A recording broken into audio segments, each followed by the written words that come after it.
செய்தவரை துதியுங்கள் அவர் கிருபை என்றும் உள்ளது. ஒருவராய் பெரிய அதிசயங்கள் செய்தவரை துதியுங்கள் அவர் கிருபை என்றும் உள்ளது. வானங்களை ஞானமாய் உண்டாக்கினவரை துதியுங்கள் அவர் கிருபை என்றும் உள்ளது. தண்ணீரின் மேலே பூமியை பரப்பினவரை துதியுங்கள் அவர் கிருபை என்றும் உள்ளது. பெரிய சுடர்களை உண்டாக்கினவரை துதியுங்கள் அவர் கிருபை என்றும் உள்ளது. பகலில் ஆன சூரியனை படைத்தவரை துதியுங்கள் அவர் கிருபை என்றும் உள்ளது. இரவில் ஆன சந்திரனையும் நட்சத்திரங்களையும் படைத்தவரை துதியுங்கள் அவர் கிருபை என்றும் உள்ளது.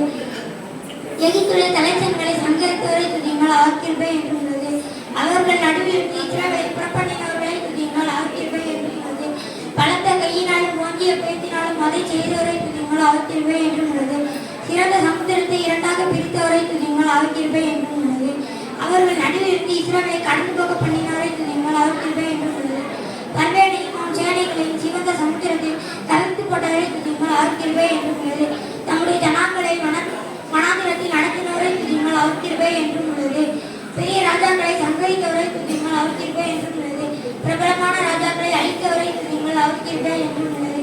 எமோரியரின் ராஜாவாகிய சிகோனை அழித்தவரை துதியுங்கள் அவர் கிருபை என்றும் உள்ளது. பாசானின் ராஜாவாகிய ஓகை அழித்தவரை துதியுங்கள் அவர் கிருபை என்றும் உள்ளது. அவர்கள் தேசத்தை சுதந்திரமாக தந்தவரை துதியுங்கள் அவர் கிருபை என்றும் உள்ளது. நம்முடைய தாசானாகிய இஸ்ரவேலுக்கு சுதந்திரமாக தந்தவரை துதியுங்கள் அவர் கிருபை என்றும் உள்ளது. நம்முடைய தாழ்வை நம்மை இணைத்தவரை துதியுங்கள் அவர் கிருபை என்றும் உள்ளது. நம்முடைய சத்துருக்களின் கையில் இருந்து